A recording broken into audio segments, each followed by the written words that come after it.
The day you go out to choose your wedding dress for brides really is the pinnacle of your wedding plans. You can't help but be excited when you walk into a beautiful store filled with gorgeous gowns in stunning fabrics. I'm here today at Rhonda Hemingway's store in Double Bay, Sydney, to talk to her about the couture process. Hi, Rhonda. Hi, Tori. So when brides come to you, what is it that they're looking for? They're usually looking for something that's fairly unique. They've got very much set ideas of what they'd like, but they can't find it. So when you have a couture gown made, you usually get every single thing that you want in that gown, which is lovely. And if you buy a gown off the peg, off the rack, it is usually, you don't get every single thing you want. You can be very lucky, but most of the time that's why they come for a couture gown, because they get exactly what they want, and also the beautiful fit. It fits them perfectly. So when the bride comes in to have the couture gown made, what is the next step? The process is that we sit down together and we design the dress for her. I sketch all of her ideas and we put them together, and 99% of the time they work, and sometimes you have to change some little thing. But they're always happy with that. They do listen to me because I do have a lot of experience. And then I look at their figure and make sure that it really will work for them, pick out all of their best points. And if there's anything that should be hidden, like big hips or something, then, we're very good at doing that. I can also hide big boobs, which is really quite good. And we spend most of our life hiding big boobs and actually enhancing small ones. So it's always what you've got you don't want. It's incredible.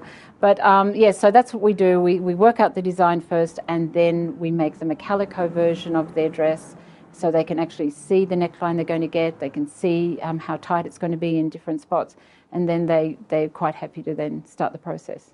And that's the lovely thing about having a couture gown. You have a one-off. Nobody else has that gown, which is lovely. And how much time do you need to make a couture gown? Well, depending on the fabric, because we only use French laces, and you have to order those to be made for you now in France. They don't have stock, so you have to allow 8 to 10 weeks for that.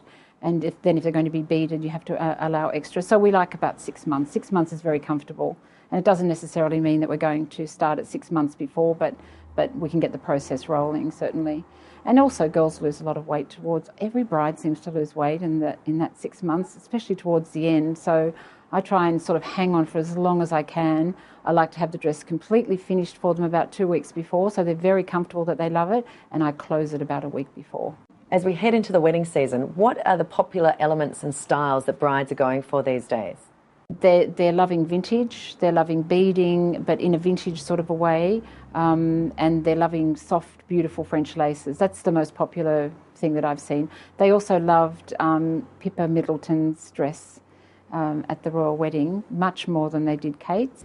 Ah, yes, it's a stunning dress. What was the fabric of that dress? That fabric is called silk fail, and it doesn't crush. It's the most beautiful cloth. And it actually moulds to the skin, moulds to the body, but doesn't cling, doesn't shine. It's got a beautiful sheen. So that's become very popular since the royal wedding. So when you're having a couture gown, how can the bride bring her own personality into it? Well, usually when they start the couture process, we really sit down and talk about what they like about themselves. What sort of neckline do they normally wear. I discourage people from, for example, if they never wear a halter neck in their whole life, and they want a halter neck for a wedding gown, I absolutely discourage that. I think that's something that they always choose for themselves, whether it's a V neckline or a sweetheart neckline. I always encourage them to do that, because that is obviously something they love, and they really it suits them, and so they bring that into the design. But we usually work together to produce a gown for them that is quite unique, and it has a lot of their own thoughts in there. I love to work with brides. I don't tell them what they have to have. I advise them if they tell me something and I disagree, but I very much let them, bring their own personality in. So it's very much for them. So where are we headed in wedding dress fashion for next season? Yes, it's very interesting. There isn't really anywhere else to go with wedding gowns now. All you can do is go back to other generations and adapt. The 1920s is extremely popular and continues to be, and will always be, but at this stage, with the vintage being so popular, that's really come back into faux. But where we've had to go now is you can't just keep on having the same old plain shapes. You have to do something with them. So we've had to do textured things with our fabric. For example, Vera Wang is doing something with her basic shapes. She usually uses the same shapes each season, and You've got to do textures. You've got to bring something else out. So she's doing these wonderful shapes of swooshing great big pieces of organza on top of tulle, and she's making tulle cabbages out of it's all about adding texture now to shapes that we've been living with for years. Now, of course, the veil.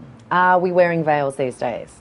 Yes, they are. There are a lot of girls wear a veil over their face for religious reasons, but mostly it's for just to hide behind something to walk up the aisle. I would say 75% of people don't wear a veil over their face. They just have one at the back. But dresses are getting simpler, and if you have a really simple dress, you can have a really fabulous veil, like beautiful lace textured and little bits of beading on it, and that looks beautiful. That sort of, brings the dress to life if you want to have something that's fairly simple. So yes, veils are huge. I very rarely do a wedding gown without having a veil. Now let's talk about headpieces. What are girls wearing today in their hair? Usually people have the headpiece that goes underneath the veil, so that when the veil comes off at the reception, everyone can see the beautiful headpiece. Tiaras are absolutely gone. I don't know when they'll ever come back, but people want a beautiful piece of glitter in the back of the hair. There's some beautiful, beautiful combs, beautiful glittery vintage type combs that have come out now, which are most brides are wearing something in the hair, if not a fresh flower, but more often it's something that's really glittery and beautiful. Now, it's a well-known fact that many brides have a set idea of what they want in wedding dresses, and sometimes come out with something completely different. Well, it's actually quite interesting. So occasionally, a bride will come in fact, more than occasionally, she'll come in and have very much a set idea, and then we'll say, let's just try on some gowns just to see if that's really what you're going to have. And she'll choose something that's completely different. I had a girl who came in one day, she'd seen a dress in the window, which she just thought was perfect for her wedding. It was very, very slim fitting, a little bit like Carolyn Bessette when she married JFK Jr. It's very simple, very plain. So she came in, she's 36 years old. She said, that's exactly what I've been looking for. Tried it on, it looked really beautiful. She came out dressed. Her mother said, Diana, what are you doing? I've come all this way to see you in many dresses, and you try on one dress. And she said to her mother, Mum, that's exactly what I've been looking for. It's exactly what I want. And the mother went, oh, Diana, for 36 years I've waited to see you for many dresses. Okay, don't worry about me. So Diana turned to me and said, just give me the biggest dress in the shop just to see what it looks like. And she looked amazing. It was absolutely and completely the absolute opposite to what she wanted, and it looked fabulous, and that's what she ended up having. So it happens. Now, let's talk about the bridesmaids here for a minute. When you have your dress in mind, how should you be dressing your bridesmaids? So I think that you should definitely stay away from all of the dresses being the same, but it's nice to take an element from the wedding dress. So if you're having vintage, then the bridesmaids should have something slightly vintage.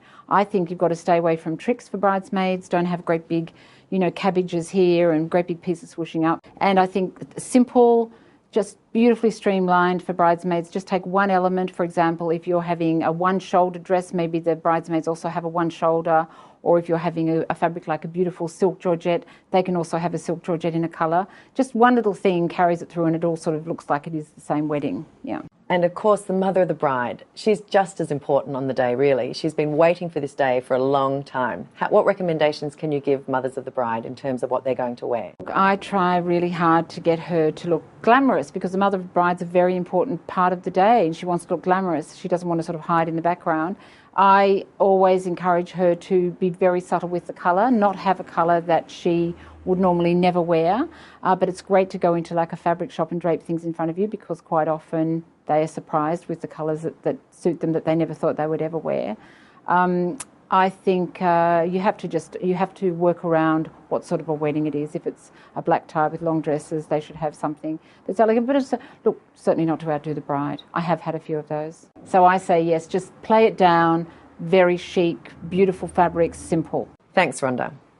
Now, if you have any more questions about the couture gown process or buying a wedding dress, head straight to the I Do Wedding website.